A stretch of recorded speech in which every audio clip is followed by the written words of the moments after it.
Folks, Black Star Network is here.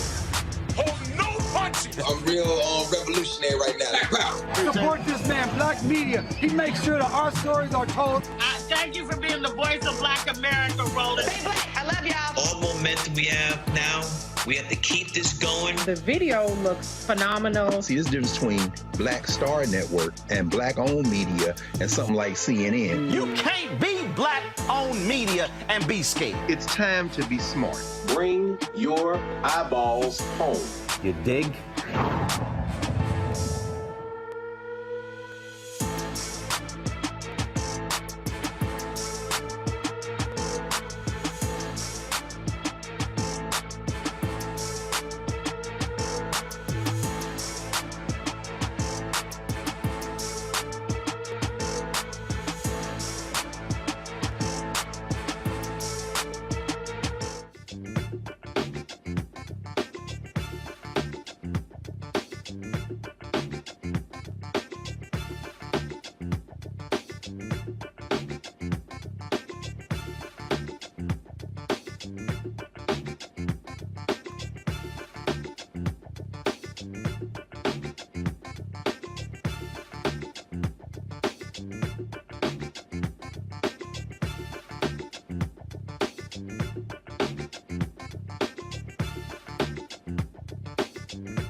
Today is Thursday, November 2nd, 2023. Coming up on Roland Martin Unfiltered on the Black Star Network, we're live for Virginia Union University here in Richmond, Virginia for our fifth and final town hall. The election is 5 days away in Virginia.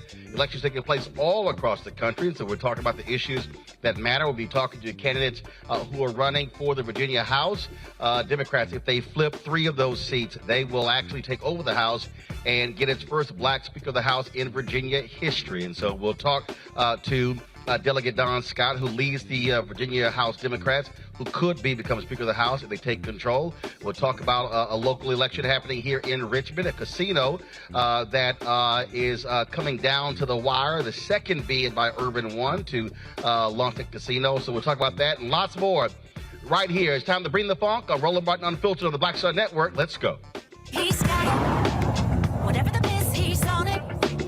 Whatever it is, he's got the scoop, the fact, the fine. And when it breaks, he's right on time and it's rolling. Best believe he's knowing. Putting it down from sports to news to politics. With entertainment just for kicks, he's rolling. It's on go, roll, y'all. It's Roland Martin, Rolling with Roland now. He's funky, he's fresh, he's real, the best, you know he's Roland Martin now.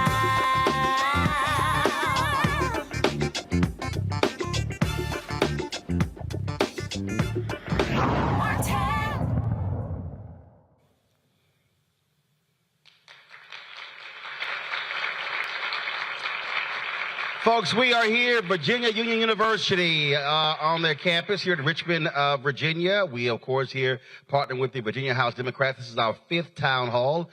We have been all across this state focusing on the issues that matter to voters here, but also there are elections taking place all across the country, critical gubernatorial races in Kentucky and Mississippi.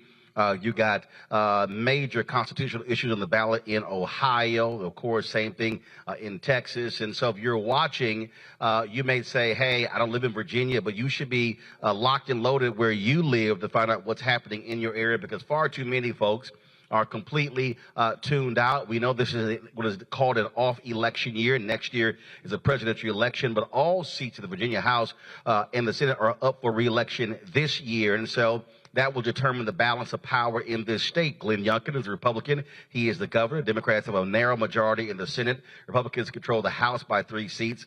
And if Democrats flip the House, flip 3 seats, they will control the House and elect the first black Speaker of the House in Virginia history. So there are state issues, there are local issues, there are all types of referendums happening all across the country. And so our focus is getting you locked and loaded on what those issues are. First off, from Virginia Union, I want to welcome the mayor of Richmond, Virginia, LeVar Stoney, to the show.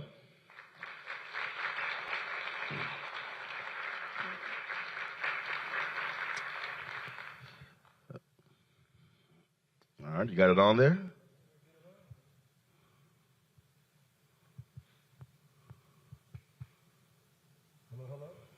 Oh, that's not it.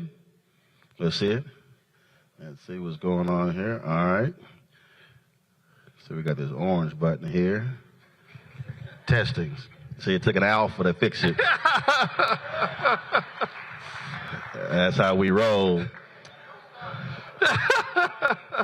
We started. Alphas always lead. All your makers, y'all see us from behind. Gary. All right. First and foremost, Mayor, when we talk about elections, we always talk about what happens in the country. So much attention is obviously on national elections, gubernatorial elections. But the reality is most people are impacted by local elections, school boards, city councils. Yes, totally. And you look at whether it's the Pew studies or Gallup studies, people trust local government more than they trust state government. They trust the federal government right now. And so we are more impactful at the local level because we can diagnose a problem, propose a fix, a solution, and see the fix through.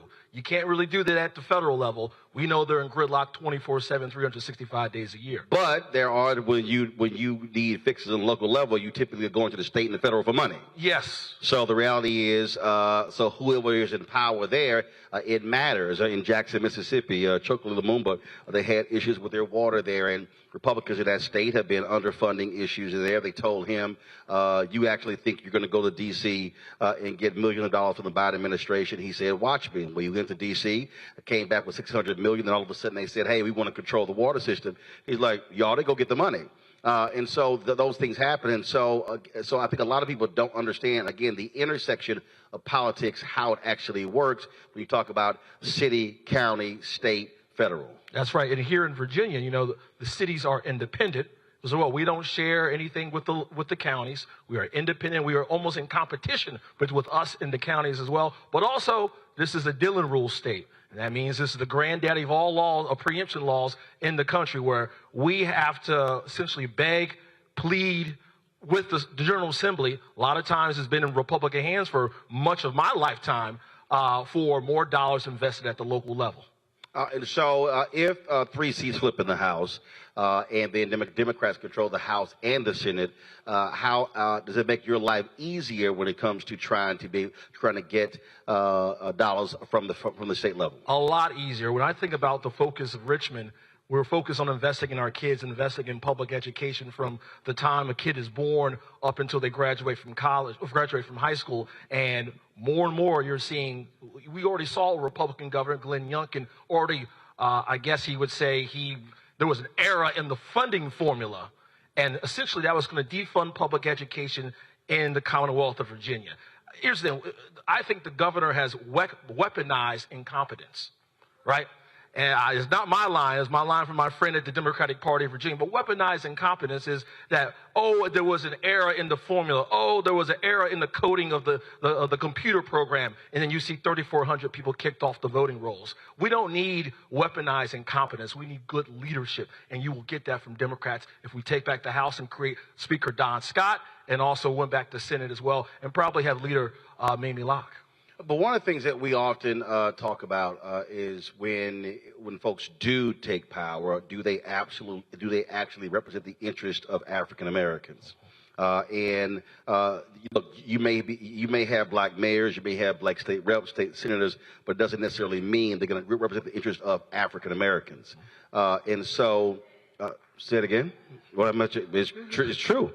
What do you say to African Americans in this city, in other parts of this state, who say, okay, you want my vote, but are you going to deliver if you get the power? That's right. And I think right now we have divided government with the General Assembly being split between the Democrats and the Republicans. Democrats have the Senate, Republicans have the House, and then we have a Republican governor in Glenn Youngkin as well. I think we have to have a robust defense of our policies and our values at the state level. And we actually have to, I've always listened to my grandmother and said we have to make hay when the sun is shining. And a lot of times we have a lot of rhetoric during the campaigns. When it's time to actually bring it home for our communities, we don't live up to those expectations. So what are those policies? Well, I think voting rights has to be at the top of the list. I'm very upset about what's going on at the federal level right now with the John Lewis Act not being able to get through Congress right now. I recognize there's a split in leadership in Congress, with House being in Republican hands and the Democrats running the Senate. But when it comes to voting rights, that's the fundamentals of our democracy. But voting rights are also states' rights. And so if Democrats control the House and the Senate, what will voting look like? How will it look different in Virginia? Well, I think when we had the Democratic majorities in the House and the Senate and a Democratic governor, we took Virginia from the bottom quartile of states when it comes to access to the franchise into the upper quartile. I think we can still do more. The fact that there are Republicans who are in charge of electoral boards all across this state now because the governorship is in Republican hands. We don't have Sunday voting in the city of Richmond, and they almost eliminating a polling place in the south side of the city, where are predominant by black and brown voters.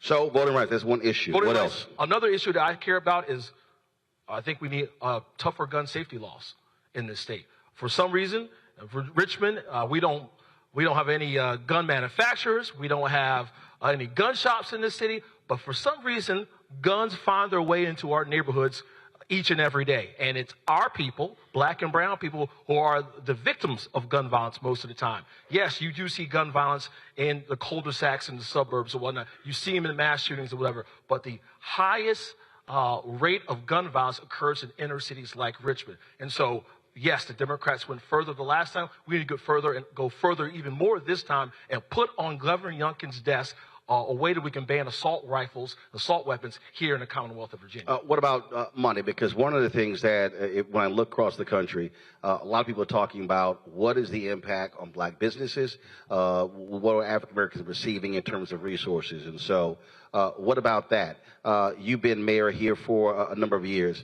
What has been the impact on black businesses with the city council in terms of contracts? When we talk about developing the city of Richmond, particularly our major economic development projects, we always, our goal is to make sure that everyone has an opportunity to be a part of that growth. The city is growing. We've doubled our tax base in a matter of a decade, but I always ask the question, has everyone benefited from the growth there in the city of Richmond? And you look at the projects we have in the city of Richmond, whether it's our baseball stadium project we call the Diamond District, or the casino project as well. These are opportunities for black and brown people to actually not only become economically mobile, but also have a piece of the pie. What are the numbers? Has there been consistent growth over your tenure as mayor? And so in terms of contracts right now, what is the percentage of contracts that black people receive in this city? I cannot rattle off the actual contracts in terms of expenditures from city government. I can tell you, though, that the economic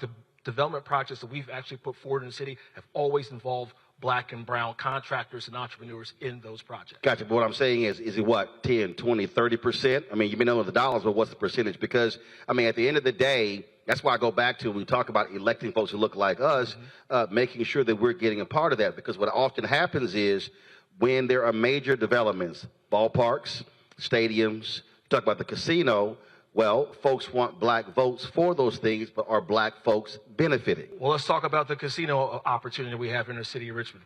50% of that is owned by a black corporation, an Urban One. And you look at our Diamond District project, economic development, one of the major investors who bring money to the table is Loop Capital out of Chicago, black owned as well. And what I recognize is that when African Americans are involved in terms of the investment, and in terms of the top of these actual projects, they also hire black and brown people to do the work as well. And again, that's the huge thing because, again, when we talk about black votes, I always say black votes need to be followed up by dollars to black people. That's exactly. Here's the thing.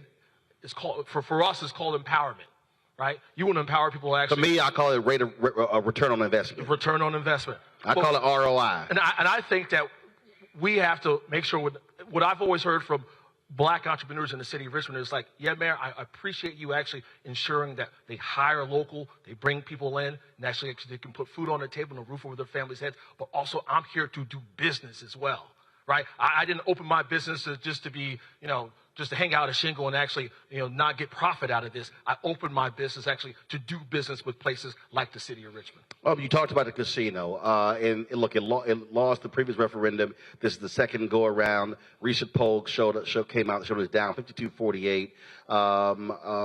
What is it going to take, in your estimation, for it to get across the line? There have been other cities that have actually approved casinos, and so what's the possibility of it actually losing here? Again, right now that poll is 52-48, and so what is it going to take to get across that line? I'm going to say it's going to be close. It's going to be close once again. And we've known this from day one, that this is going to be a close election again. It's going to be razor thin. This is going to come down to turnout again. I want to see another poll from another outfit about it's 52-48, it's 51-49. It's all going to come down to turnout. We've already done a great job in turning votes out already in the early vote period. Election day is what's going to matter. Who's going to turn on election day? You look at the last time this was on the ballot in 2021, the pro campaign won the early vote, but did not win the election day turnout. We need to win election day. That means we need to bring your brother, your mother, your cousin, everybody has to turn out on election day. But when you look at this issue, in many ways, it is a black and white issue in terms of who is supporting, who is against it. And you largely have white folks in Richmond absolutely against it. Black folks largely in support of it. Explain that. Why? Here's the thing. That map that we saw after the election in 2021 is hard to ignore, and some people want to ignore it. And I think it comes down to there's some people who've never been to South Side, never been to South Richmond, who want to make decisions for South Richmonders. And in South Richmond, this is a predominantly black and brown area. Those who are working class, hardworking people, and we have people who live in other parts of the city who want to make decisions for them. At the end of the day, I want you to be an ally, but I don't need you to make decisions for me. And there's a lot of misinformation about, oh, this is going to be predatory. It's going to prey on people. But I tell you this, there are a lot of folks right now who are living with making $35,000 or less in South Richmond. These jobs, 1,300 jobs, will create jobs that will offer $55,000 a year. My father never made more than $35,000 a year as a janitor. You tell him he was making $55,000 a year, that would change his life, and it would change many lives of those who live in South Richmond as well.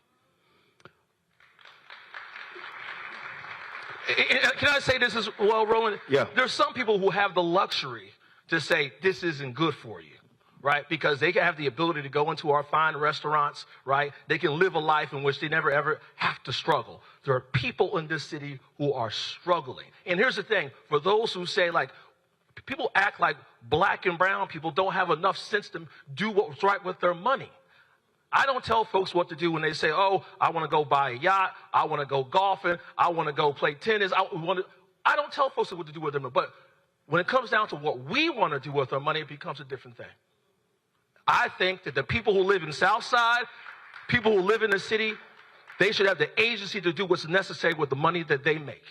I don't get involved in anyone else's business when they make their money. And people shouldn't be involved in the business of others in this city when they want to do with their money as well. All right.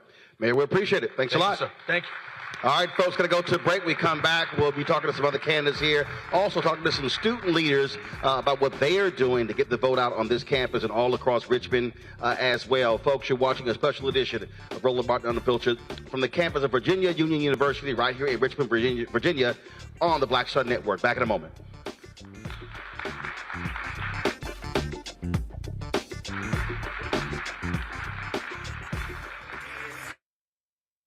On the next Get Wealthy with me, Deborah Owens, America's Wealth Coach, are you trying to figure out how to earn more revenue in your business during these volatile times? Learn how to tap into the largest marketplace in the world through government contracting. Our next guest, Akia Hardnett, will be sharing how you can get wealthy through government contracting. We've got a young lady, government assistance to government contracts. She literally was on government assistance when she came to us, and in less than a year, she has been winning multiple government contracts, and it has changed the trajectory of her family. That's right here, only on Black Star Network.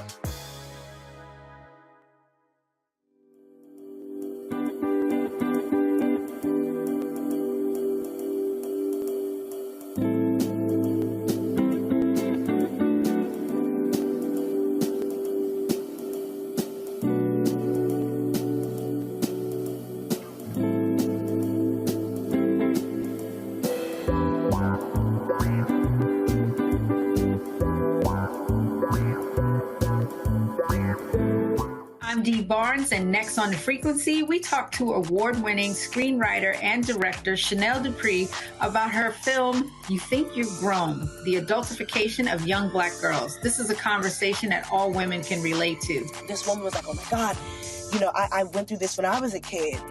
She wore something, it was a maxi dress, but the way it fit on her body, this female teacher thought that she looked too grown and spun her around in front of a male teacher and said, do you think she looks grown, right? Oh my God. So that's next time on The Frequency on the Black Star Network. Hello, I'm Jamia Pugh. I am from Coatesville, Pennsylvania, just an hour right outside of Philadelphia. My name is Jasmine Pugh. I'm also from Coatesville, Pennsylvania. You are watching Roland Martin Unfiltered. Stay right here.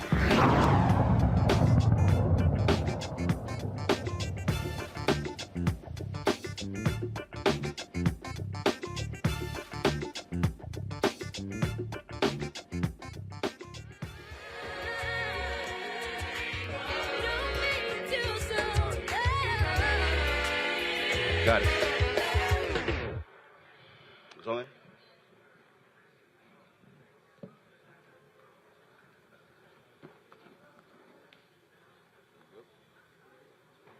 All right, folks, welcome back to Virginia Union University. How we doing? Good, good, good. Glad to see everybody here. Let's welcome to the stage Delegate Ray Cousins.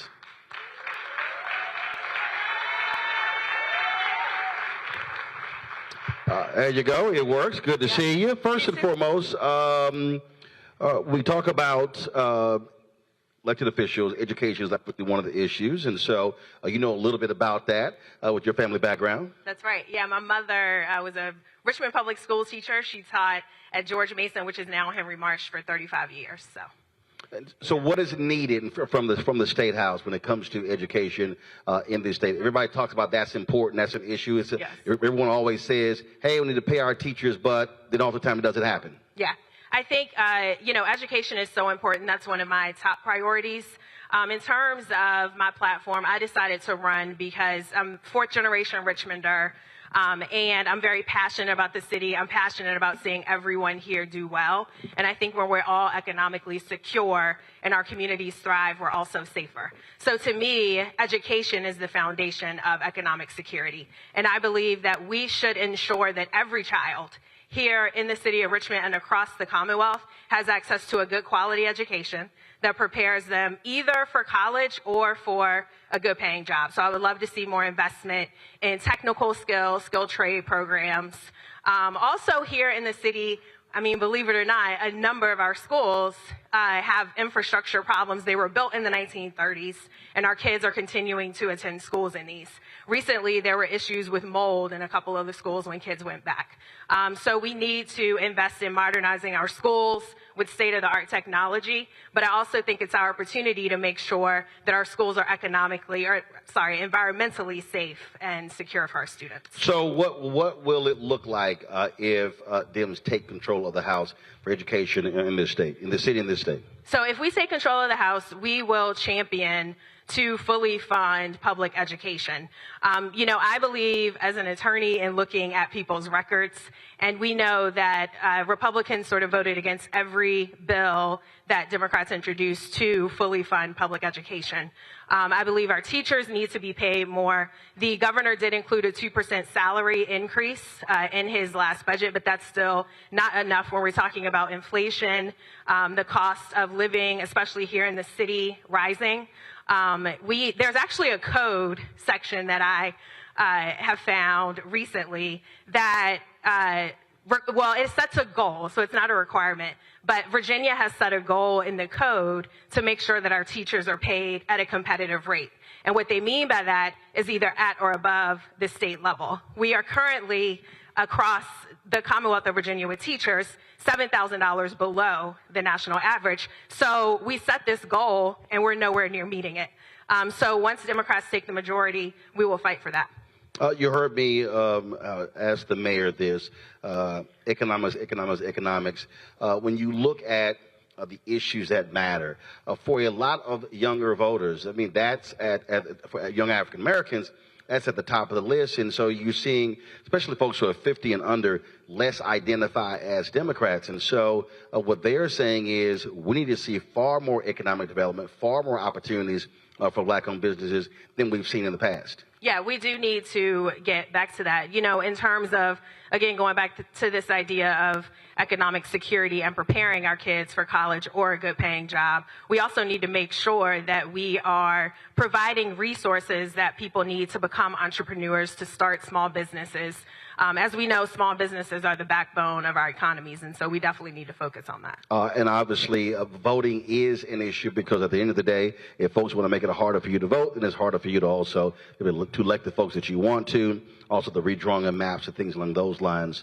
And so do you anticipate, again, if Democrats control House and the Senate, even though Youngkin's still the governor, a far more robust effort when it comes to expanding voting rights in Virginia? Yes, for sure. I know we went from 49th in the country in terms of access to voting to now being one of the top states in which we provide easy access to voting, and that happened when we had a Democratic majority. We have already seen efforts with a Republican governor, as Mayor Stoney mentioned, because we have a Republican governor. Our electoral boards are now run by Republicans. Here in Richmond, we saw an effort to reduce early voting locations from from 3 sites to 1. We also saw the electoral board here roll back Sunday voting. As we know, there was a recent purge of 3,400 registered and eligible voters from the rolls, and each one of them had their rights restored. We're talking about individuals who were incarcerated, returned to society, had their voting rights automatically restored, now being removed from the rolls. So we've seen efforts to suppress voting, and Democrats will continue to protect our right to vote. Voting is the linchpin of our democracy, and it's so important that we each have the access to be able to exercise our power in that way. All right. Delegate Ray Cousins, we appreciate it. Thanks a lot. Folks, we're going to take a break. We come back. We're going to chat with some student leaders. We want to see what's on their minds, issues that matter to them, but also we'll talk to them about what their fellow students are saying, and will they be voting in huge numbers when it comes to the election on Tuesday. Don't forget, folks, to support us in what we do. Be sure to download the Black Star Network app, Apple phone, Android phone, Apple TV, Android TV, Roku, Amazon Fire TV, Xbox One, Samsung Smart TV. Also, you could join our Bring the Funk fan club. Your dollars make it possible for us to do what we do all across the country. So you're checking money orders to P.O. Box 57196, Washington, D.C. 20037-0196. Cash App, $RM Unfiltered. PayPal is R Martin Unfiltered. Venmo is RM Unfiltered. Zelle, Roland at RolandSMartin.com. Roland at RolandMartinUnfiltered.com. And of course, you can also check out our 24-hour, 7-day-a-week streaming channel. We're on 4 different fast channel platforms. First of all, Amazon News. If you go to Amazon Fire, just go to Amazon News. You can also Alexa play news from the Black Star Network, Plex TV, Amazon Freevee, as well as Amazon Prime Video. So when you go to the live TV grid, Amazon Prime Video, you can check out the Black Star Network. And don't forget to get a copy of my book, White Fear: How the Browning of America is Making White Folks Lose Their Minds. Available at bookstores nationwide. Download the audio version of Audible. We'll be right back.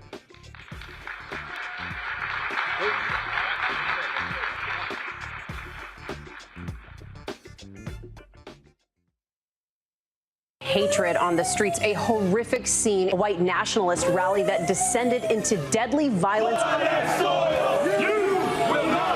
White people are losing their damn minds. As an angry pro-Trump mob storms the U.S. Capitol, we're about to see the rise of what I call white minority resistance.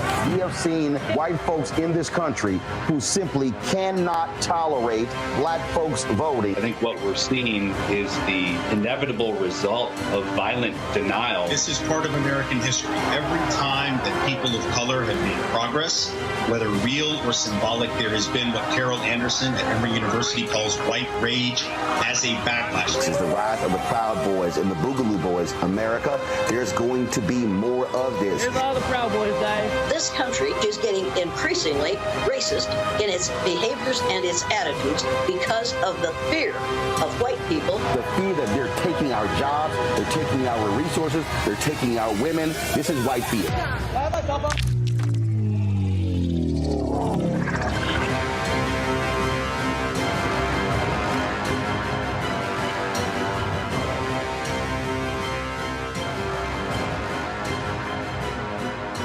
Next on the Black Table with me, Craig Carr. Immigrants lured off Texas streets and shipped to places like Martha's Vineyard and Washington, D.C. Believe it or not, we've seen it all before. You people in the North, you're so sympathetic to black people, you take them. 60 years ago, they called it the reverse freedom rides. Back then, Southern governors shipped black people north with the false promise of jobs and a better life. It's a part of a well-known playbook being brought back to life. So what's next?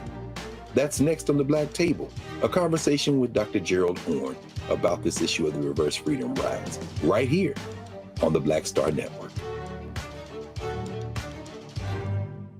When you talk about blackness and what happens in black culture, we're about covering these things that matter to us, speaking to our issues and concerns. This is a genuine people-powered movement. There's a lot of stuff that we're not getting. You get it, and you spread the word. We wish to plead our own cause. Too long have others spoken for us. We cannot tell our own story if we can't pay for it. This is about covering us. Invest in black-owned media. Your dollars matter. We don't have to keep asking them to cover our stuff. So please support us in what we do, folks. We want to hit 2,000 people, $50 this month, raise $100,000. We're behind 100,000, so we want to hit that. Y'all money makes this possible. Checks and money orders go to P.O. Box 57196, Washington, D.C. 20037-0196.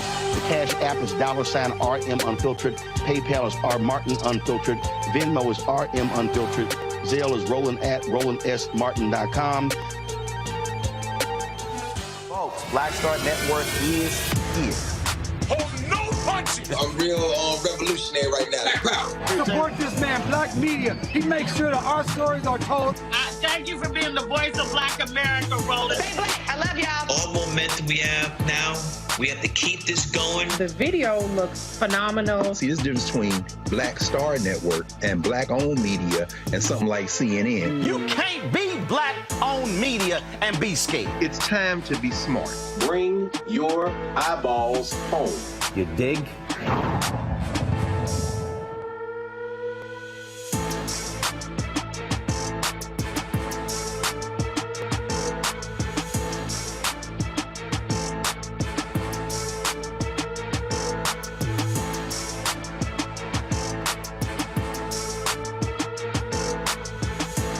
What's up, everybody? It's your girl, Latasha from the A. And you're watching Roland Martin Unfiltered.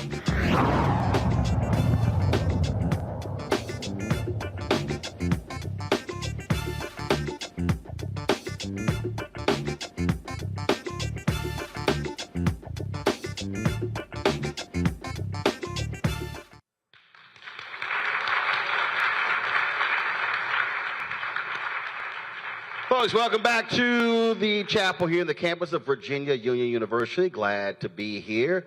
Let's bring up a couple of students here. They, of course, are leaders on campus, and look forward to having a chat with them. SGA president, she told me, take it easy on her. I said, that's the worst thing you tell somebody before the conversation. So, Tiana Finch, glad to have you here. Go ahead. Give it up for, please. Stoop Government Association president. And then also, Michael, come on out. Michael Crossley. All right, glad to have both of you here. All right, so let's start this way. When it comes to this election, what's the most important thing to you? Either one of y'all? Yeah. The most important thing for the election for me was just to get representation for HBCUs like Virginia University, just because we are so small. We're a private institution and we don't get as much recognition as we do deserve, as well as when we went to Student Action Day at the Virginia State Capitol. I think that it was really nice to see how the Democrats were advocating for Virginia University and specifically. And I think if they just continue to do this with the next election coming up, that would be the most important thing for me to see. The most important thing for me to see is, I'm going to piggyback off that, is that when it comes down to the delegates or anybody that's running for office, they need to focus on students, how we can bring funding in for schools like this to keep students in school. For students that fall short on their financial aid, I think we need to have a candidate in there that's going to bring in funding for the school. Anytime that we have candidates there that are not looking to promote students, education, and a foundation for these students, I don't think they need to be there. So I think, for me, the most important thing for them is to make sure that they are on the same platform. I mean, we are education, funding to keep our students in school. All right. Obviously, every vote matters, and so what have y'all been doing to get students here who are actually registered voters to use their power? Thank you for that question. One thing that we have done to help the registered students that are already registered voters in the Commonwealth of Virginia was just to get them to advocate for students that aren't registered. So making sure that they can attend the training so that way they know how to register people, so that way we can get more voices heard in the Commonwealth of Virginia. And specifically, the Student Government Association on the 6th, we're having our Importance of Voting panel that will be led by the student leaders here. Representatives from SGA and Union and Proud both will be having a panel just so that way we can further expose why voting in the Commonwealth of Virginia is so important for universities like our own. I'll say the same thing. You know, when bringing them in to vote, you have to have, like, when we come on campus, things for them to do as far as we had to get out to vote. When you bring students together, you have to, and one thing I've learned, you have to entice a student. If you want a student to vote, you have to entice them, have an activity on the campus where students come in and we register them to vote, and letting them know that by doing this, like I said, it's going to further the foundation. We had another event with me, is we bring the students together and we take them on tours to show them what they can do as it pertains to coming out to vote. So are you seeing, though, classmates understanding the connecting of the dots, understanding the importance of political power? Because the reality is, if you just look at the stats, and the stats just, they don't lie. People who are 65 and older vote at a higher rate than anybody else. And then when you go down, it gets lower and lower and lower. The lowest voted group is 18 to 29. And I've had a number of folks who are millennial and Gen Z talk to me complaining about all sorts of stuff. And I said, this real simple, shut up and vote. And they were like, well, it's not that simple. I'm like, no, actually it is. Because the fact of the matter is, the people who actually participate in the electoral process are the ones that people pay attention to. And I think it's the same thing. We tell them, if you don't get out and vote, then your vote is not going to count. So you, as a young person, the more people that vote and get out and cast their vote, the better off you'll be. Hatred on the streets, a horrific scene, a white nationalist rally that descended into deadly violence. White people are losing their damn minds. As an angry pro-Trump mob storms the U.S. Capitol, we've seen shooting. We're about to see the rise of what I call white minority resistance. We have seen white folks in this country who simply cannot tolerate black folks voting. I think what we're seeing is the inevitable result of violent denial. This is part of American history. Every time that people of color have made progress, whether real or symbolic, there has been what Carol Anderson at Emory University calls white rage as a backlash. This is the rise of the Proud Boys and the Boogaloo Boys. America, there's going to be more of this. Here's all the Proud Boys, guys. This country is getting increasingly racist in its behaviors and its attitudes because of the fear of white people. The fear that they're taking our jobs, they're taking our resources, they're taking our women. This is white fear.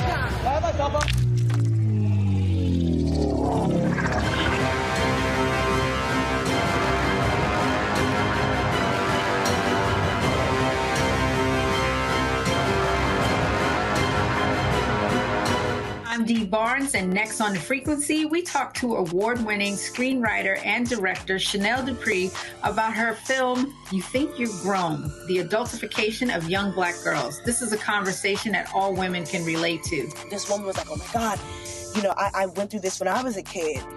She wore something, it was a maxi dress, but the way it fit on her body, this female teacher thought that she looked too grown and spun her around in front of a male teacher and said, do you think she looks grown, right? Oh my God. So that's next time on The Frequency on the Black Star Network. Next on the Black Table with me, Greg Carr. Immigrants lured off Texas streets and shipped to places like Martha's Vineyard and Washington, D.C.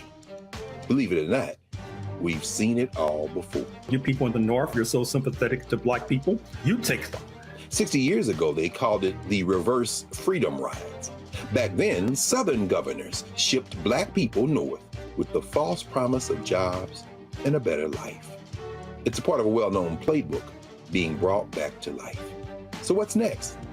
That's next on the Black Table, a conversation with Dr. Gerald Horne about this issue of the reverse freedom rides, right here on the Black Star Network.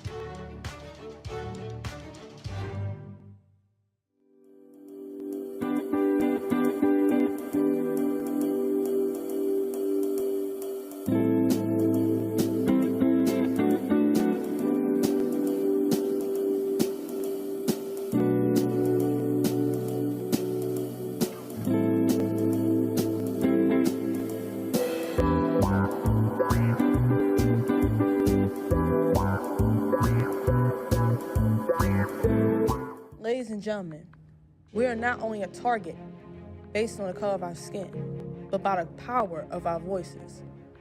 Our voices were constructed by crossing that bridge on Bloody Sunday, being brutally tortured for a seat at the Greensboro Sit-In Diner, rightfully marching down D.C. for an equal job and freedom back in '63. We know the march is not yet over. We know the race is not yet won. It's time to stand up. It's time to fight. You need to put on you need to say what you believe. You need to show up. You need to stand up and fight. You need to knock doors, raise money. Don't just give your time, give your energy, give your resources, give your opinion, give your voice. Not just for people in our Commonwealth, but for the entire region. I have not backed down. I have doubled down. With your vote, we will no longer sit within the streams of our silent tears. And if you're pro-life, you're standing there with black folks when their kids are killed by cops. You are not silent. So if you're pro-life, be pro-life from the womb to the tomb, but not just in the womb. We will open doors that no man could ever close. Our vote will make an instant shift in the atmosphere. We are the leaders of change. What do we need? When do we need it? Now. We must understand the politics of our community. And we must know what politics is supposed to produce. We must know what part politics play in our lives. And until we become politically mature, we will always be misled, led astray, or deceived or maneuvered into supporting someone politically who doesn't have the good of our community at heart. Our lives depend on this vote. Change is more than a campaign ad. It's a movement.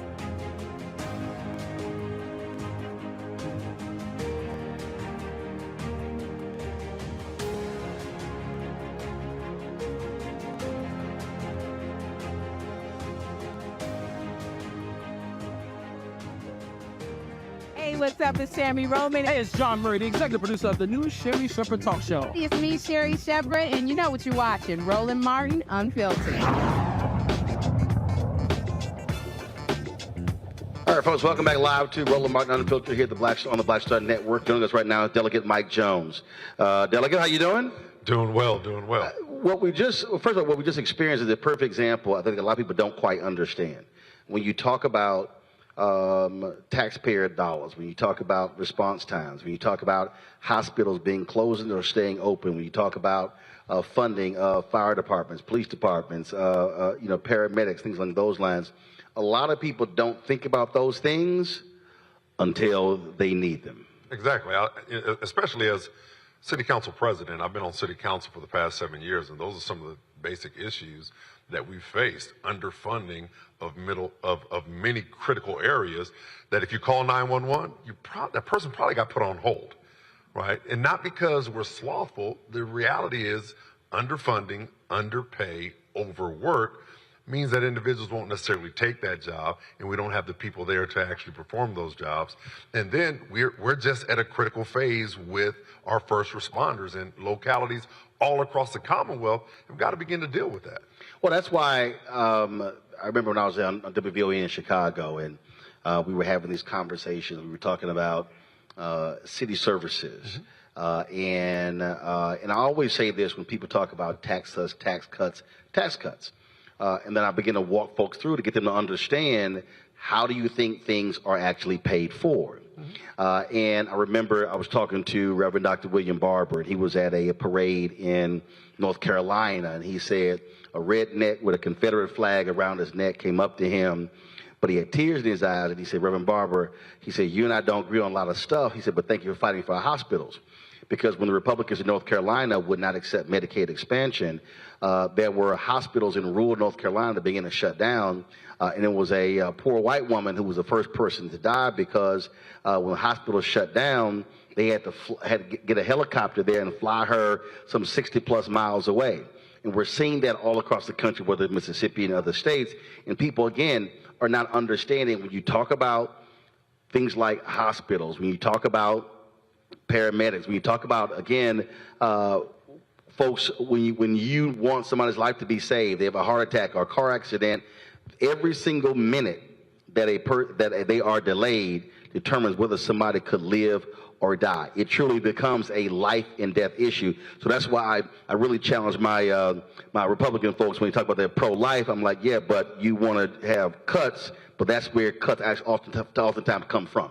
And actually, as you said it before, your comments went viral that they're more anti-abortion than they are pro-life, because when it comes to protecting the lives of white, black, and brown individuals that may not have access to all the different resources, they woefully fall short. Right here in Richmond, I'm tired of Republicans taking victory laps on having a budget surplus, and our schools are underfunded, our localities don't receive the dollars that they need. And it was a budget surplus thanks to President Joe Biden. Exactly. Because the money came from the federal government. Indeed. I mean, same thing. I saw the same thing in Georgia. I saw DeSantis running around in Florida. And I love the people who take credit for all of these infrastructure projects when their representatives voted against every single one of those infrastructure projects.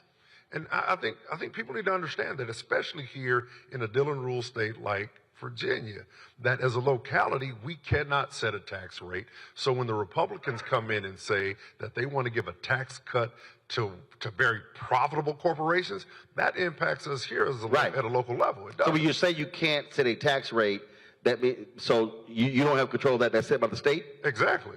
Exactly. And so the only thing that we can actually control is the real estate assessment, but we can't tax our way out of getting more police officers, getting more first responders with EMS. We can't do those things. And so we need the state to really step up. But that's why we've got to take back the State House in November, in just 5-6 days. Well, that's why when I talk about connecting the dots, because I think, again, a lot of people who don't live and breathe this stuff don't understand all the different pieces and how these things happen.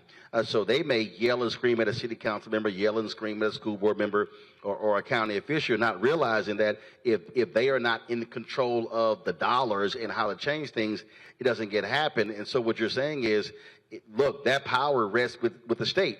In the legislature, if it changes, then you have a different conversation when it comes to sending that money back to various locales. And I think that's why it's important that our schools like Virginia Union University, all of our college campuses get people active, but then our churches, we must take an active role. We are the social internet. We are the social source of information for African-American communities. And so we allow, at the Village of Faith, the church I pastor, we allow politicians to come in so our young people, young and old, can understand and know the importance of voting in every election.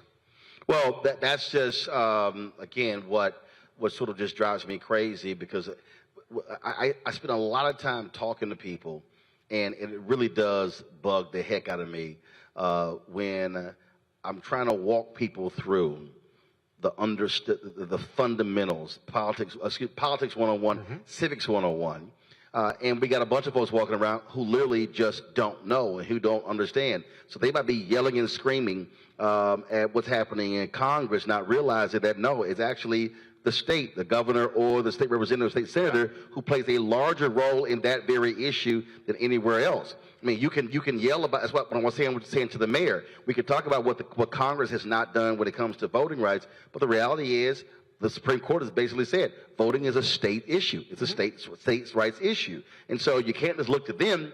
If you change the makeup of the people in the state legislature, that will determine a lot faster how voting happens in the state. And when you get the people in there that represent and look like the communities that they serve, we'll begin to have different conversations. On council, and even right now, I talk to a lot of unions, and I challenge them. I'm like, look, why is everyone in this room that leads these unions, none of them look like me?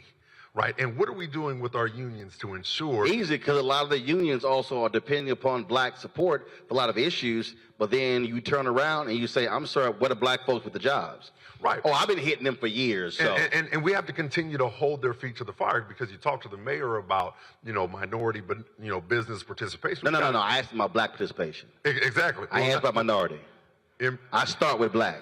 And I'm with you on that. I'm with you on that. I say black and everybody else. I start with black. That's who I come to the room with first. I understand, but there's some things as a locality that we can't do one particular group. Oh, no, I got it. But in that minority group, I still want to see what that black number is. And we've done that here in the city of Richmond. So we have a deal called the Diamond District. 40% of the public share is going to and targeted for MBEs. For the private, it's 25%. And so it happens when you get people in office that look like you, that come from where you come from, and that truly want to represent you in a positive way. Now that 40%, you says MWBE or MBE? No, we're talking about that. MBE, we're still talking about African Americans, right? No, I got you, because what happens... But it's not just SWAM. It's not just Because what happens is, a lot of times when we talk about MWBE, the largest portion of those dollars is the W, and that W really is WW, white women. Because if you're a black woman, you're in the black category. If you're a Latina, you're in the Latino category. Indeed. So I just want to be clear, because again, I'm tired of people getting stuff passed based upon our votes, and then we're not getting stuff back. Indeed. That's just me. And I believe, again, that's why having the right people in place, ensuring that we take the majority so we can actually get things done, and sending people that really have the will to fight. The thing I love about Don Scott, our new leader that's coming in, and we want to make him speaker, he's willing to fight for the average Commonwealth of Virginia citizen. And that's what we need, people that are willing to fight, people that are willing to hold up the standard to get real results, not just a lot of talk. Oh, that's what happens when you're an alpha. Well, and I'll give him that, but you know what? That 1911 crew, them pretty boys, they kind of holding it down as well. Well, remember, without alpha, y'all just cap aside. That's true. Y'all need our name in your name. I understand. We don't need nobody's name in our name, Gary. Just letting you know, because even y'all need our name in your name. Guess what? When that happens, I ain't gonna be here. It don't matter. But here's the thing: we're all on the same side, fighting the same fight, going against the same enemy to make sure that we all win. Right. And the alphas will be leading it. All right, Delegate Jones, I appreciate it. Thanks a lot. We got to go to a break. We come back. More from Virginia Union University, folks.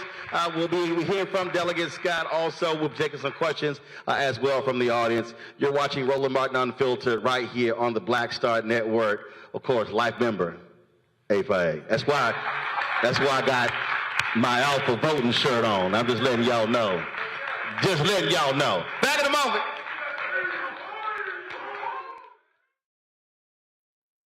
When you talk about blackness and what happens in black culture, we're about covering these things that matter to us, speaking to our issues and concerns. This is a genuine people-powered movement. There's a lot of stuff that we're not getting. You get it, and you spread the word. We wish to plead our own cause.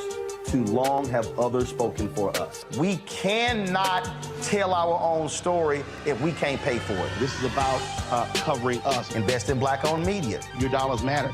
We don't have to keep asking them to cover our stuff. So please support us in what we do, folks. We want to hit 2,000 people, $50 this month, raise $100,000. We're behind 100,000, so we want to hit that. Y'all money makes this possible. Check some money orders. Go to P.O. Box 57196, Washington, D.C. 20037-0196. The Cash App is $RM Unfiltered. PayPal is R Martin Unfiltered. Venmo is RM Unfiltered. Zelle is Roland at RolandSMartin.com.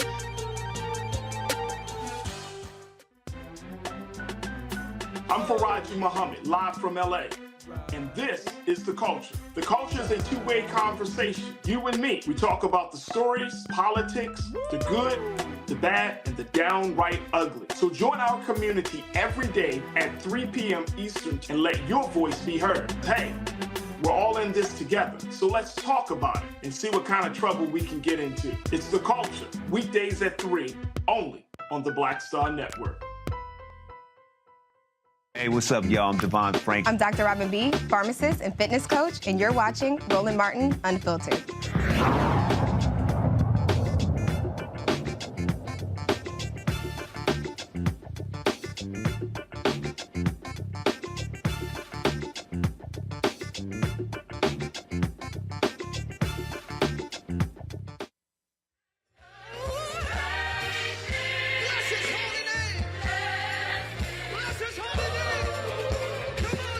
Music. All right, folks, welcome back to Virginia Union University. We are here on the Black Star Network. Glad to be here. This is the 5th town hall that we've done. We were in Virginia Beach. We were in Suffolk, Fredericksburg. We were in, I'm missing one. Where were we? Petersburg, and now in Richmond. Election is 5 days, folks, on Tuesday.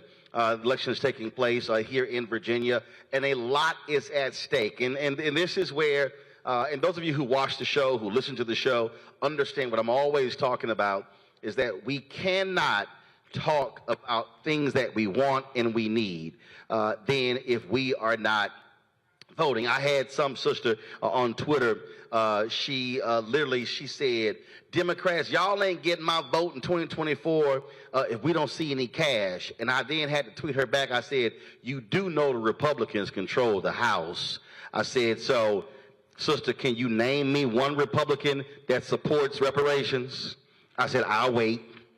You know, and again, a lot of people say stuff like that and not understand. In fact, Donald Trump went around taking credit for saving HBCU funding, which was a lie. And I can't tell you the number of black people who heard the lie, believed the lie. I had a brother try to challenge me on it. He said, well Trump, he fully funded HBCUs. And then I asked the fool, I said, can you name me how many HBCUs in the country? He couldn't name that.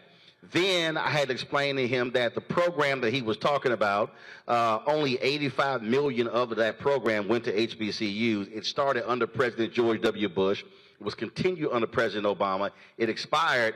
Donald Trump zeroed that program out of his budget, and it was Congresswoman Alma Adams of North Carolina who had it put back in, and that's how the money actually got approved. But again, folk will lie about things they do for black folks, and some of us will be stuck on stupid, and then we'll run with that and then spread it, and people will actually believe the lie. And so we spend lots of time just trying to get people to stop believing the lie. A lot of lies also told in this state as well. My next guest has been battling the governor on a lot of those lies. He is Delegate Don Scott, leader of the House Democrats. If they flip 3 of these critical seats across this state, he will be the next Speaker of the House of Virginia, the first African-American in history, and the first African-American Speaker of any House in the South. No. Right? No. Who we had before? Dan Blue, another alpha. Dan Blue in North Carolina. North Carolina. So, but you be the second. So let's talk about, again, we talk about lies. We were in Petersburg. It was so interesting. I was talking to a lot of people there, and they said, oh, man, the governor, he spends a whole lot of time coming here touting things that are done here. And I had local officials who were telling me off on the side, they said, literally, he was taking credit for stuff that Democrats had done. Well, I wish he would just say thank you, because he was, you ever had those people, some of y'all students who are here to school, I'm Don, thank y'all for having me today, thank you for having me. You ever had those people that cheat off your paper? A lot of Omegas and Kappas, I'm used to that. Oh, stop. So you done did all the work, set everything up, and then, you know, they come in and take credit. So what happened was when we had the majority, and Ralph Northam was the governor, and we had the trifecta, we did some amazing work. We sent a lot of resources to Petersburg, and then the governor changed before those things get implemented. We had already obligated those resources. So he just comes in for the ribbon cutting after everything's been done, and he doesn't tell the truth that this stuff was done well before he came in and put in motion. He comes in and takes credit for it.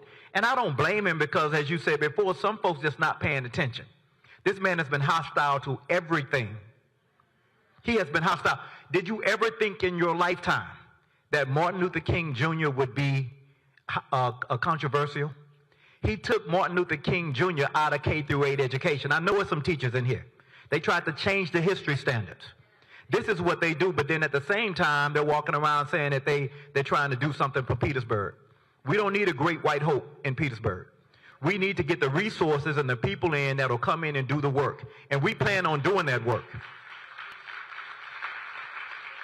Anytime you have someone, the first thing that he does,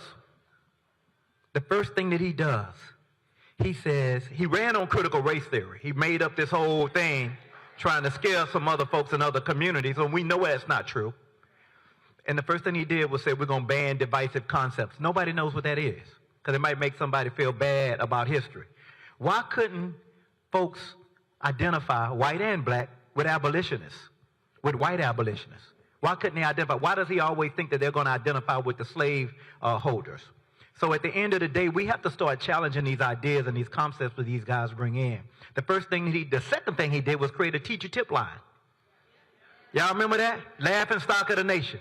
He had parents turning on teachers. He had students sitting in the classroom snitching, not learning, snitching on their teachers, trying to get teachers in trouble. This is the leadership that they've chosen. They've chosen these divisive culture issues. And at the end of the day, we have too many people hurting for that. We need to be focused on the issues. And if we're focused on the issues that affect our community, we want every child to have an opportunity. We want every child to have an opportunity at first-class education. They wanted to remove, the governor's first goal was to create $1 billion tax cut for corporations. People that didn't ask for it, people that didn't need it, didn't even ask for it. And he wanted to give that to them. And so I think we have to just continue to pay attention about people who come in and who want to use photo ops. They love to put our people in photo ops. And some of us don't realize how powerful, they say a picture is worth 1,000 words. And sometimes we're telling a story through a photo that we don't realize that we're being used. You know, it's interesting when you talk about that, because what happens is I love to hear the folk who talk about corporate tax cuts, and they say, oh, this is what's going to bring businesses to the state. This is going to bring jobs, things along those lines. I saw this tweet today that was interesting. Shell Oil posted a $6.2 billion profit in the third quarter of this year. And they immediately announced a $3.5 billion stock buyback. Yeah, they're doing well. And what that means is now stock buybacks don't help the economy, don't increase wages, don't produce any jobs. It simply rewards the investors who hold the public stock, who have those stocks. And that's the thing that people have to understand. I've covered city government, I've covered county government, I've covered state government, and I've sat in those meetings and I've seen the lie. I've seen the lie of built professional stadiums they built and like, oh, this is going to increase this here. No, it's going to increase the value of the owner of that team to be more of a billionaire. And that's the thing for me, when you never seem to see someone come back with real numbers. What did that corporate tax cut, how did that actually benefit? Did the jobs actually improve? No, that simply went right back into the company, but not into the workers' pockets. At the end of the day, the return on investment, that's what you're talking about. That's what shareholders want. They want shareholder value, right? But we want return on investment too. My mother, single mom, 6 kids in Houston, Texas, struggling. Her return on investment was us. She invested in her children. She made sure that all 6 of her kids had a high school diploma. Right now, she's 88 years old. She got them diplomas sitting up in her most coveted spot in her house. And you can try to take them, but you're going to lose an arm. Those are hers. And at the end of the day, our families, we always knew that the pathway to the American dream went through a book. And so we've always believed in investing in education first. That's first. So those people who want to do corporate tax cuts, they're investing in the wrong things. Virginia has a great economy right now. We're one of the best in the country. We attract business right now without corporate tax cuts. You know why? Because we have a great workforce. We have an educated population. If we continue to do that, we have great schools like Virginia Union that are educated, that are ready to go out and compete. And so what we need to do is continue to invest in our students, continue to invest in public education. They want to defund public education with $1 billion tax cut with dilapidated schools, and we want to invest in our schools. We want to invest in our teachers because we know great teachers make, you know how much a teacher matters? He went to Yates High School, the inferior school in Houston. I went to Sterling in Houston. And now, you know that's a lie. You know that's a lie. But at the end of the day, you never heard somebody saying, I went to Sterling. I went to Sterling. Proudly. At the end of the day, though. You're the only one. I'm the only one. I made it. At the end of the day, we want to invest in our students. And we want to make sure that we continue to invest in our students and put those dollars and resources in our students because we know the return on investment is in people. And if you think about all of the things they talk about with corporate tax cuts, they haven't addressed, that was a shooting in Maine. The governor talks about all of this stuff. He hadn't said a word, been quiet as a church house mouse. Because we passed a red flag law when we were here that said that if you have a family member or employer or employee that's struggling, you can go through a civil process. They call them extreme risk protection orders. You can go in a civil process and have that gun removed from the home. and they can go into a civil proceeding or circuit court and try to get the gun back, or they want to, or at a time when they're recovered. But they tried to repeal that. Think about this. Every single Republican in the House of Delegates where I serve voted to repeal a common sense piece of legislation like a red flag law. You know what I mean? And our veterans are struggling. They talk about veterans. Our veterans are struggling with suicide. And the number one way that they hurt themselves is with a firearm.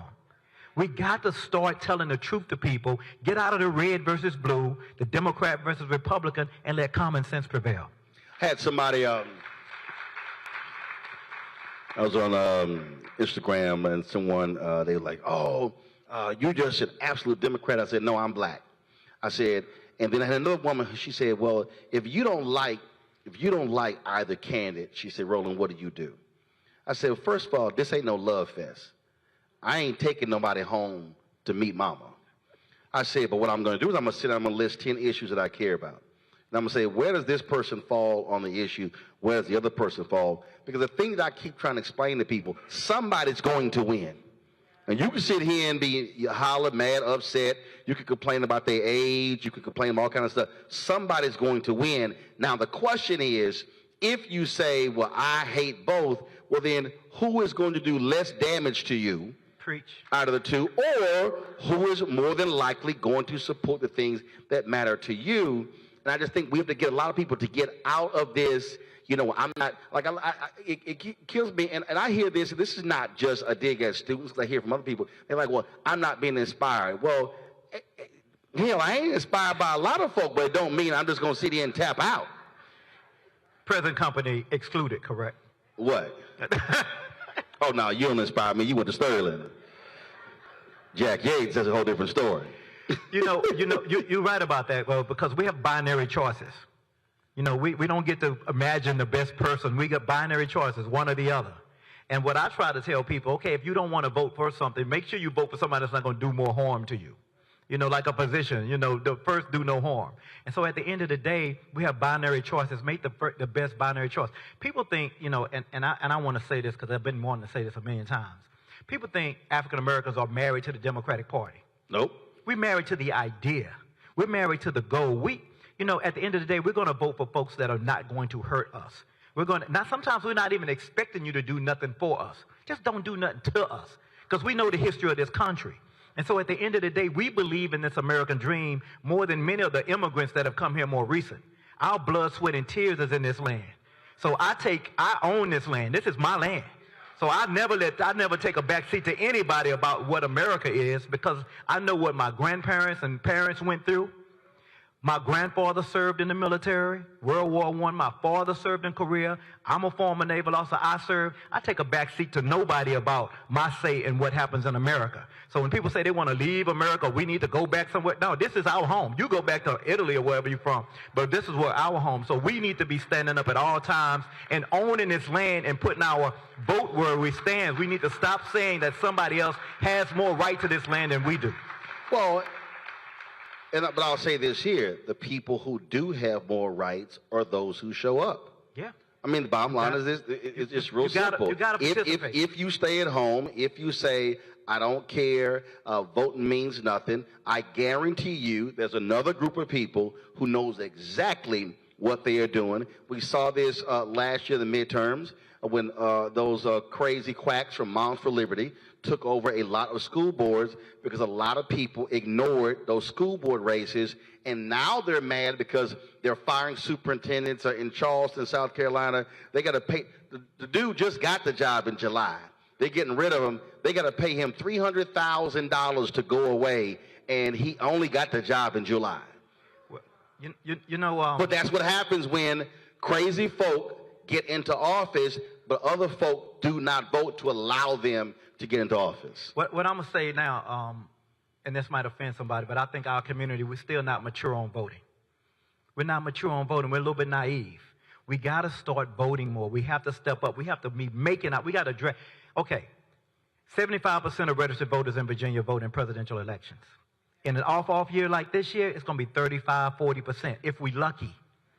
We have an outsized opportunity to have an influence in this election. We have to take advantage of that. Don't compare me to the almighty. Compare me to the alternative. And if you look at that, we have an opportunity to choose leaders that care about our communities, that are invested in our communities, that come from our communities, that understand both black and white candidates, Latino candidates, Asian American candidates. They all care. We all have, a common value system that speaks about making sure that everybody has an opportunity at this American dream. Everybody gets a great education. Every child gets free from gun violence. I have a 14-year-old daughter. Beginning of school, first week, she's coming home telling me they had an active shooter drill. This is the energy that we're putting into our children right now. And we wonder why sometimes they're acting out now. We're telling them that we will not keep them safe. We're telling them, be prepared to have to hide in the bathroom because we haven't gotten courageous enough to remove these firearms. We got too many guns on the street. It's more guns than people in the United States of America. That's a problem. And we need to start looking at ourselves and having decisions and holding our leaders accountable. That conversation ought to happen whether they're Republican or Democrat. What are you believing about these guns in these schools? What are you believing about the guns that are proliferating illegally many times across the entire country? We need to have those conversations. So when you talk about that 75% presidential year, then an off year, what I keep saying to African Americans is that if you look at our numbers, even in the state like Virginia is 20%, you look at the Mississippi election is coming up, you look at even the Kentucky election, the gubernatorial race, you look at any number of these races, if we are actually voting at anywhere from 60 to 75% of our capacity, we can literally sweep elections. Even when I talk to folks in South Carolina, people say, man, South Carolina is red. If you actually look at the numbers, if African Americans voted at 70% of our numbers in South Carolina, elections get swept.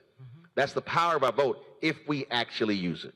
Yeah, we have to use it. And I think, a lot of times we listen to the naysayers. Don't vote, don't make a difference. It makes a huge difference. Let me tell you, it makes $170 billion difference in Virginia, because that's what our biennium budget is. So when you say you're not voting, and you're basically saying, I'm going to give someone my money, because I know somebody paid for something on the way here, and your tax dollars went to that. So basically you're saying, taxation, I choose not to have representation. But you're going to get taxed anyway. Right. Oh, and you're going to pay. Yeah, you're going to pay. You're going to pay property tax, sales tax, whatever it is, you're going to pay, and somebody else is determining how that money is being spent. It's going to get spent. So don't you want to have a say in where that money goes? Don't you want to have a voice in whether your children's future is going to be taken care of or not? Whether you're going to get resources to Virginia Union University? Recently, the Fed said that HBCUs in Virginia had been historically underfunded by hundreds of millions of dollars. That means y'all have been paying into a system, not getting anything back. And you don't get it back, you know why? Because you don't vote. We're not voting. We don't have leaders in place that will make sure that we get our fair share. That's all. We just want our fair share. Because you're paying in, you might as well get something back out. And also, especially considering for about 300 and plus years, we paid for stuff and got nothing from it. Nothing. And this is the first time that we've had, I know I look good for my age, but I'm only 58 years old. 1965. Voting Rights Act passed in 1965. Y'all remember John Lewis crossing that bridge, Alabama? That's when we first started really getting to participate in the American dream and voting, right? 65. So this American experiment that's really a multicultural experiment, that's really a dream. This idea, we're the only nation in the world that's really based on an idea. Whether we were included originally or not, we're in it now. And we hold these truths to be self-evident, that all men and women are created equal. That's the idea. We're black, white, Latino, Asian, gay, straight, whatever. And at the end of the day, we all came together and said, this is what we are. So we're a one nation based on an idea. That's the beauty of America, and we all get to participate. And the more that we participate and the more that we make our voices heard, the more that we can create the nation and the vision of that idea that those slaveholders that founded this country, that never thought you'd be sitting in a room like this. But that idea is still a great idea. And we have the opportunity to make it fruition. But I, for one, want to hold them accountable to that idea. How about you? Or as Dr. King said, make it true what you put it on paper. Yeah. Yeah, make it true to what you put on paper. Got to go to a break. We'll be right back with Delegate Don Scott. Folks, we're here at Virginia Union University. We'll be right back on Roland Martin Unfiltered on the Black Star Network.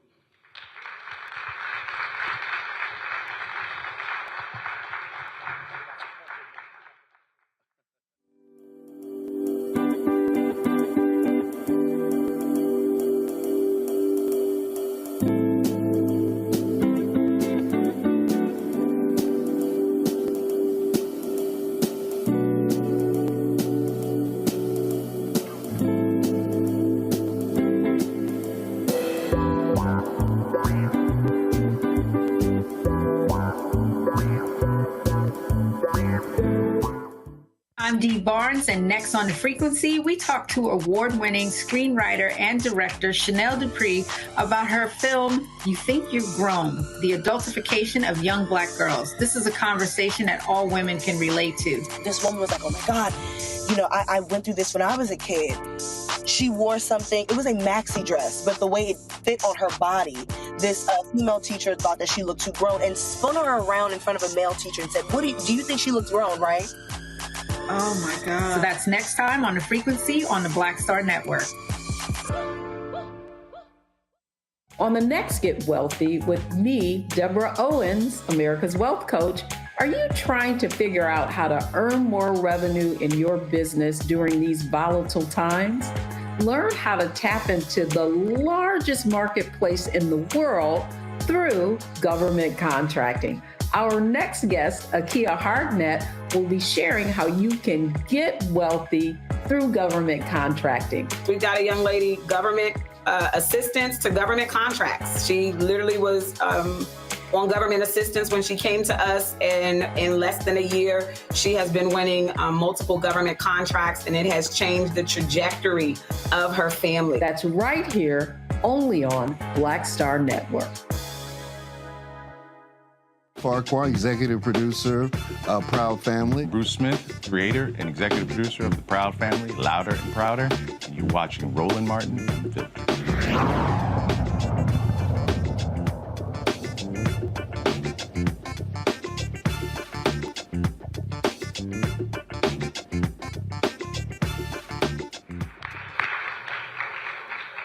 All right, folks, welcome back to Virginia Union University here in Richmond, Virginia. All right, so this is where we do Q&A, so we have some ground rules. The first ground rule is I don't need you holding the microphone. I got it, okay?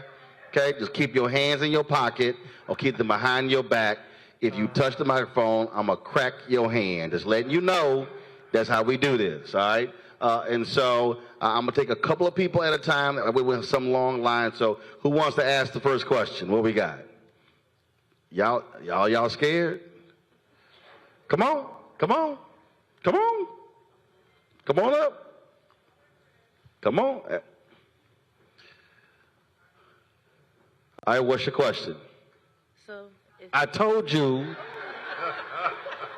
hard-headed student. Put your hands down. Put them behind your back. Now ask the question. Okay.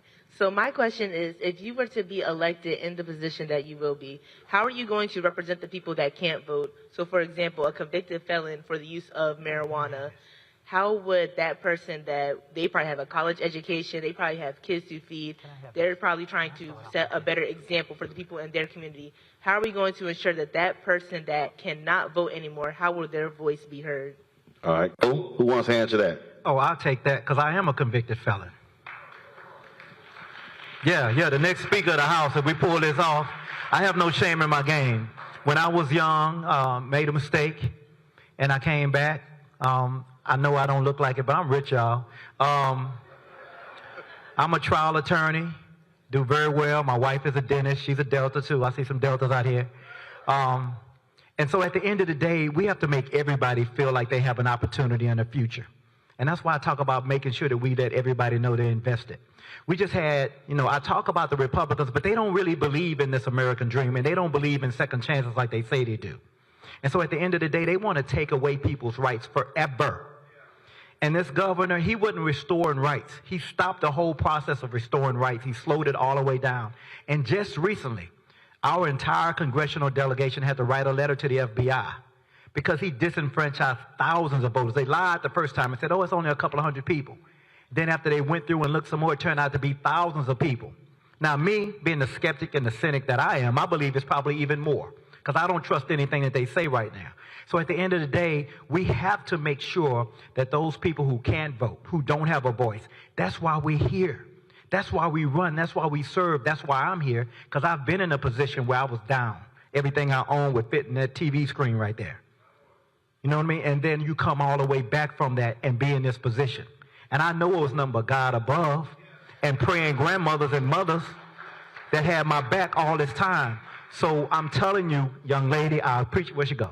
I appreciate that question, because we all, not just the elected, y'all got to stand up. This is unacceptable for you that they would disenfranchise people forever. Because when they come home, whether they were innocent or guilty, when they come home, they back. And we need to put everybody in the best position to succeed. Question? Do you mind if I just add to that? Go ahead. So I was just going to say, you know, we know that Governor Youngkin has pretty much rolled back the automatic restoration of rights for individuals who are returning to society. So I would like to not only see that restored, but I want to see it codified in our code. We need automatic, restoration, so that this can never happen again. Also in Virginia, we so need to say codified, it's not left up to governor. Yes, it's in our code. There you go. And then also, currently, under our expungement laws, they're very limited to just two, offenses or what happens in court, like two results in court to have your, record expunged, So I would like to see us expand the circumstances under which we allow expungement here in Virginia to actually give people a chance to clear their records and then to get gainful employment and to be successful. All right, question? My question relates to Black maternal health. So the Virginia Department of Health did a study and showed that when it comes to outcomes with Black and brown mothers, most of those outcomes have nothing to do with their underlying health conditions, but rather the treatment that they receive as pregnant women. So talk to us a little bit about Black maternal health and what you will do in order to improve those outcomes. Yeah, so Who wants it? I can take that. Go. I'm a new mother. I have a 2-year-old daughter. But we know that there are disparities with Black women dying during pregnancy. And so there's data out there, and we need to now take that data and use that to inform our decisions. What I would love to see is us expand Medicaid here in Virginia to cover pre- and postnatal care. All right, next question. All right, step up right here in the light. There you go. So my question is around gun violence. I would like to know, if you are elected for the office that you are running for, what are you going to do to strengthen the gun violence in Virginia and Richmond particularly? What type of laws are you going to pass? What type of loophole laws are you going to fix when it comes to domestic violence and individuals being killed, as well as the, I can't think of the word. You gave a whole lot already. No. Protective orders.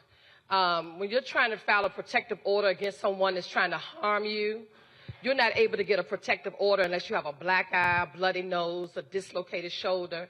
So what type of laws are you going to put in place to help men as well as women with domestic violence, and particularly when it comes to guns? Well, right. we don't have to say men as well as women, because we know the issue of domestic violence, especially as we just dealt with and really celebrated and looked at Domestic Violence Awareness Month in October. We can say how it impacts women. If a protective order is taken out, a person who has a gun should have to forfeit that. I know that firsthand. My cousin was killed, her and her 1-year-old. They were killed by an intimate partner that she had taken a protective order out on, and he came in and shot them while they slept. That should not happen. Those guns should be taken away. And those are what we call common sense gun laws.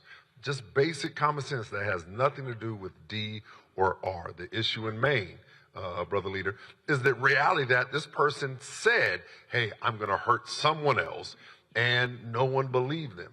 And so when that happens, when someone is going through mental health challenges, and this is not to demonize individuals with mental health challenges, but to ensure that we make sure that they get the help that they need and not hurt someone else.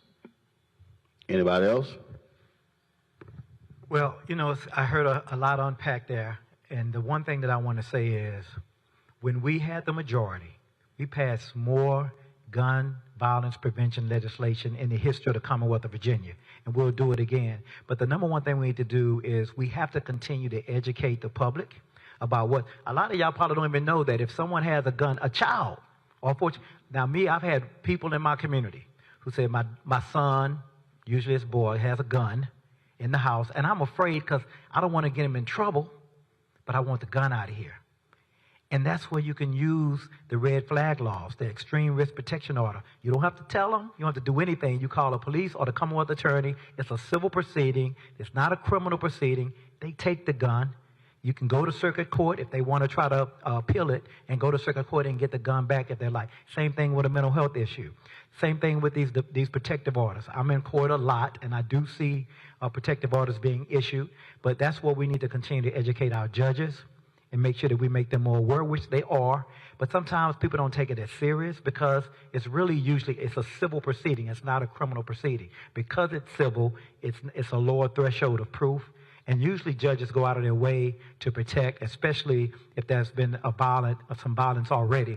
But normally, sometimes if it's a threat, they may not go as far. So we just have to continue to educate our judiciary and educate the public. It's not always they have to come in hurt.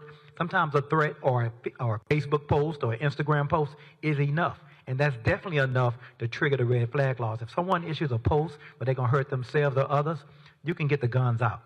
With a protective order, they can get the gun out, but it has to be in the order, okay? And we want to continue to strengthen that, and I hope that answers your question. All right. Thanks so much.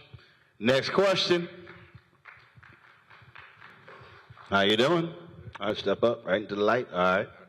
My question is, how do you all, or when are you all going to get better at messaging? Because I haven't heard not one Democratic candidate on any local radio station counter the lies or the untruths that's being told by Republican candidates and the governor. I'm a Petersburg resident, so I know what you all are talking about with what Governor Youngkin was saying, but I haven't heard any Democratic candidate counter what he's saying or has said. That's not true. I mean, you may not have heard. Okay, hold on. What station you listen to? I was into an AM station. But what's the AM station? AM 1140. Where's that? Here in Richmond. All right. What kind of station is that? Yeah, you're listening to WRB. That's why. Well, why not Democrats go on there and counter that? Because they don't let us on those stations. When I've gone on with John Fredericks, I've challenged a lot of the things and notions that they've shared. We run political ads and are running political ads, and we're actually, the House Dems are doing an excellent job messaging to ensure that the lies that are trying to float in Petersburg, that Governor Youngkin and Kim Taylor did it. No, it was the But you also, but let me, hold on, let me take this. But here's also, so I'm explaining just pure numbers. If you have a conservative radio station, okay, that's a conservative audience. You're likely not going to have a significant number of progressives listening to that station. You're not. So you're not. I'm just telling. You're not. So if you have finite dollars, then I am going to spend my money where my likely voters are. That's the same reason why if you have a black radio station, you're not going to hear many Republican ads on that station because they know most of the black folks not voting for them. So that's why that happens. And to his point, when you say that they're not on there, even when you used to hear a fairness doctrine, you now have a situation where Republicans, they don't care about both sides. They will have the same voices. I would call them affirmation radio, affirmation TV. And so that's one of the deals there. So you're just not going to likely hear those opposing ads because that's just like talking into the wind. And that's just all across the country. I know. Well, my background is that, so that's why I listen. And my thing is, why not be bold and walk into the lion's den? Okay, no, but again, I'm talking money here. If I got $100,000, that is basically called wasting my money running it over there. Because if my goal, election's about one thing, mayor, well, no, turnout. I have to turn my people out. So I have to go where my likely voters are, and that's where they're going to be. That's the reason why you didn't have the House Republicans call us and say, hey, let's do some town halls. See, they're going to spend money, with John Frederick, they're going to spend money with those stations because that's where their audience is. So you have had Democrats, you got Democrats who are running ads. They're simply not running on that particular station because they say, frankly, that's wasted my money. I get a better value, a better return on my investment on other stations. Well, I'm just saying, this guy says, I invite Democrats on, but they refuse to come. May or may not be true, but that's my thing. Who says that? This is John. This is the morning talk show host. He does. Well, I mean, all I can go is by what I hear. Right, but again, look, they all say that. I mean, Fox News said the same thing, and they ain't gonna never call me. So, so they lying.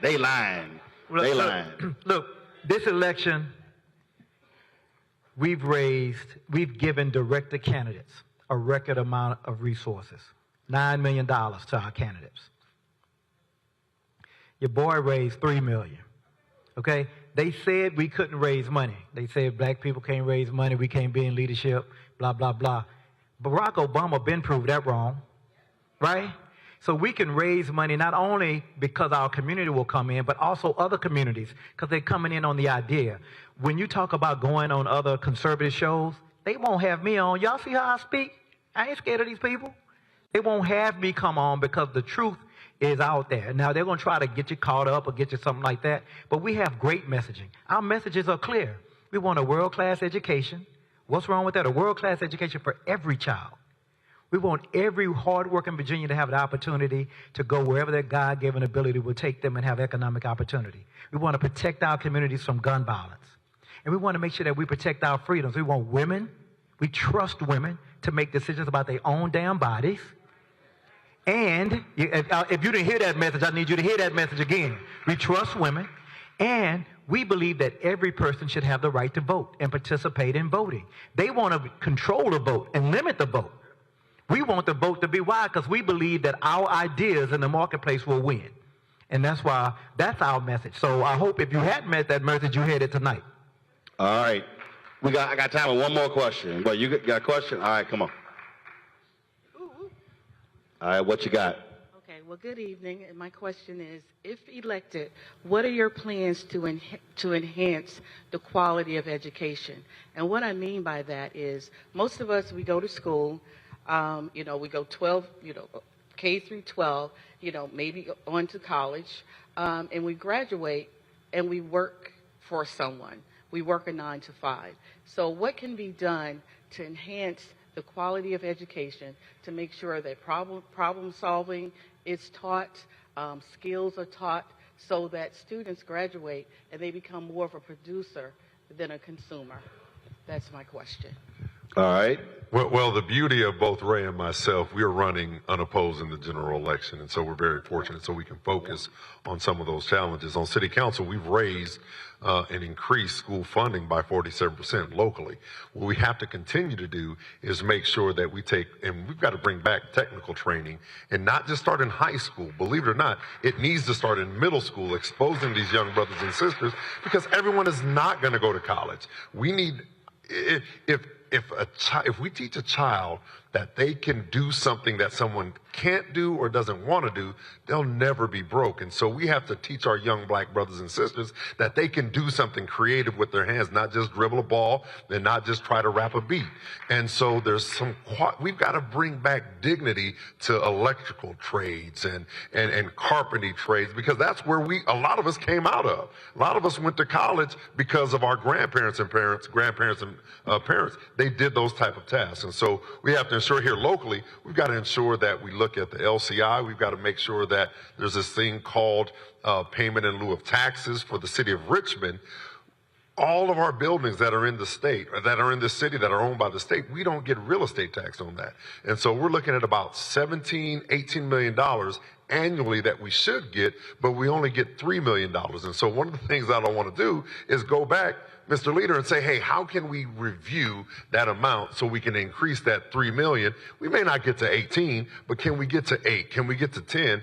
And then continue to invest in our young people. Casino, we're looking at putting early childhood education. That's on the ballot right now with the casino, so we can have the funds to build community centers and actual child care centers on the south side where the need is. All right, last question. Last question. Girl, how you gonna get up so late? All right, here we go. What's the question? Come on, step up. What's your question? Hello. Thank you for taking me. I have worked and did in politics as far as like register people to vote.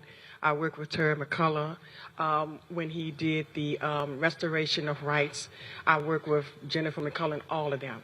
So my question to you, in me going into the low-income neighborhoods at that time, what I discovered was that they didn't even know that we were voting. People act like they were scared to go in those neighborhoods because there was a lot of shooting, a lot of stuff going on. I know God is with me, and those are my people. So I want to know, what can you put in place, just not to put it out there when it's voting time, but other things where maybe you could get a team or something, and like every once in a while go out there, greet the people, take a team with you and stuff, or, like doing something, cookout educational stuff for them. So I started sort of this political journey volunteering for President Obama, doing voter registration and voter protection work. And then that most recently resulted in me being a vice chair for the Richmond City Democratic Committee in charge of voter registration. When I took that role, it was very important for me to host and plan voter registration drives in our public housing communities here in the city, because I do think it's very important to meet people where they are and to educate people on the legislative and democratic process. So when we went into those communities and talk to people about registering to vote, the first question or the first comment was, well, I can't vote. I don't think I can vote because, I'm a convicted felon. So it was so great to be able to pull up, this website, which, you could, when we were doing automatic restoration of rights, pull up a website, type in their social security number, and to tell them on the spot that their rights have been restored, and then to register them. The second question I got was, well, what does a delegate do? What does that even mean? Why should we vote? And what I told them was, even if you don't think, and, obviously people think their votes don't count. And I think when they say that, they're thinking more of like a federal level. So what I did was break that down and say, I understand why you would think that when it comes time to vote for president. But we have local elections too, and every single vote matters in those. You can vote for the mayor, city council, the Commonwealth's attorney, the sheriff here in the city of Richmond. And when I broke it down that way, they were just, amazed that they actually could vote on those individuals. What I also did was tell them this story about one of our delegate races that literally came down to a tie after multiple recounts, and someone was elected based on the elections board pulling a name out of a hat, because that's how close that election was. So education, we talk about people not getting out to vote, but we're also not educating people. And that's very clear when you're on the ground doing that work.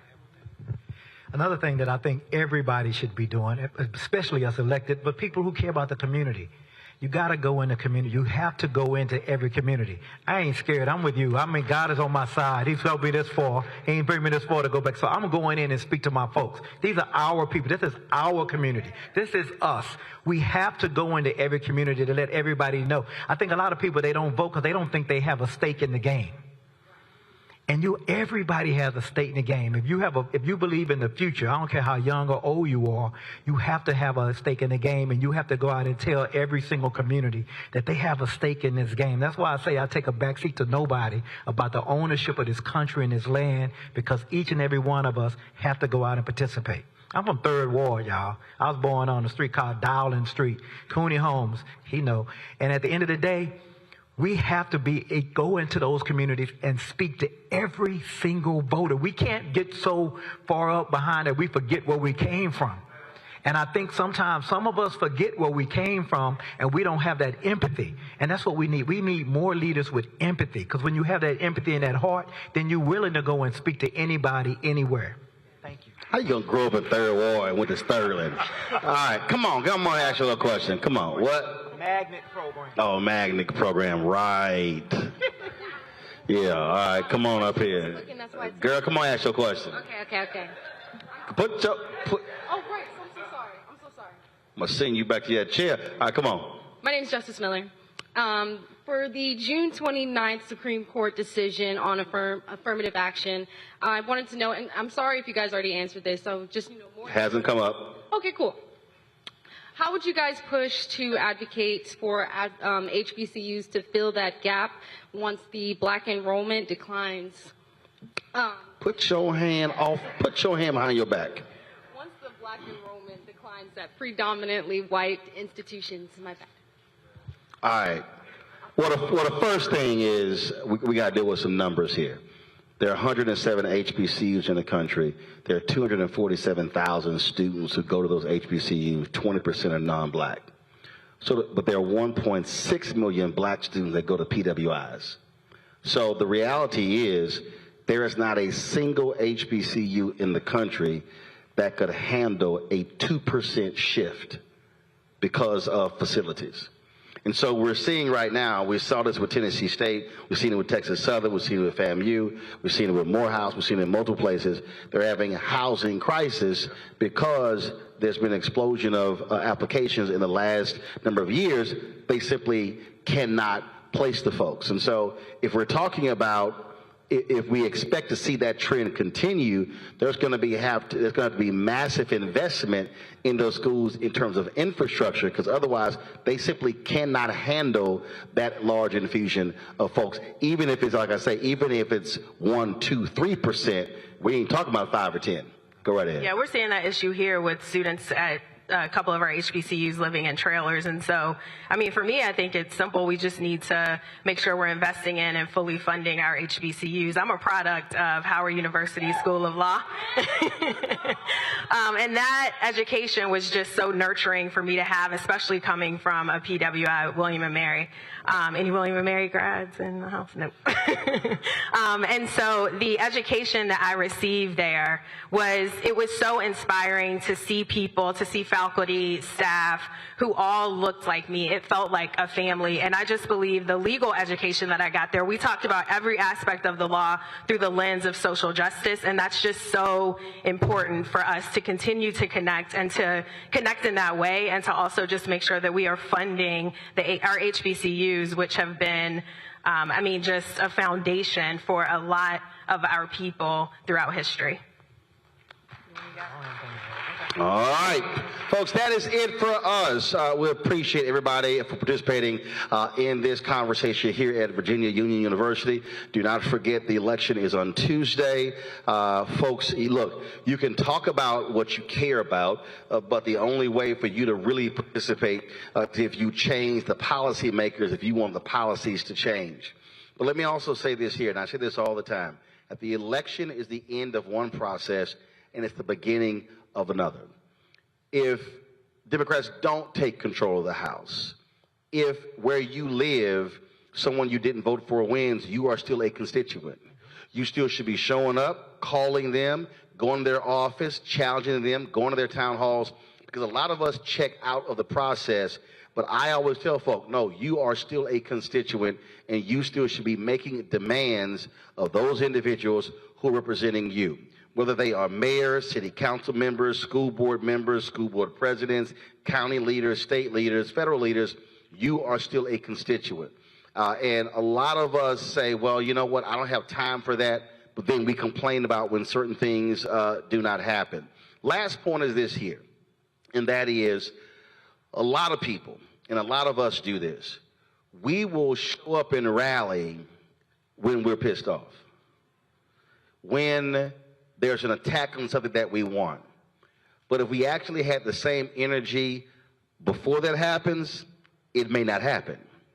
And so I can tell you, as somebody who's covered city government, who's covered City Hall in Fort Worth, who covered county government in Austin, who's covered this on a local level, when people show up to those committee meetings and those council meetings and those school board meetings and those county meetings, and they show up to those state hearings, trust me, lawmakers pay attention. And I've been saying this to Divine Nine. I've been saying this to Lynx, Eastern Star, Masons, folks. I don't care what kind of group you have. If all of a sudden folks are showing up to those meetings in their colors, people are going to be asking, who do people in black and gold? Who do people in pink and green? Who do people in red and white? Who do people in blue and white, in blue and gold? Who are those people? Because, and then they're going to be saying, what the next thing they're going to ask is, who are those people, and then what do they want? And unfortunately, a lot of us, we have all of these organizations. We don't use them effectively to change public policy. And so whatever happens on Tuesday, the next day, our plan should be, all right, now we're going to hold them accountable to do what they said they promised to do.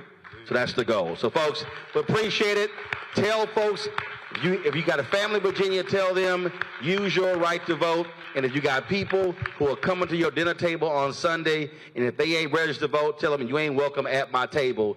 You ain't getting no free dinner if you are not going to vote in the election. I want to thank, again, the House Virginia Democrats. I want to thank all the folks who made this happen. This is our 5th town hall, and we certainly appreciate seeing all of you folks. That's it. I'll see y'all tomorrow from Mobile, Alabama. We'll be broadcasting live from there. Y'all take care. Howard!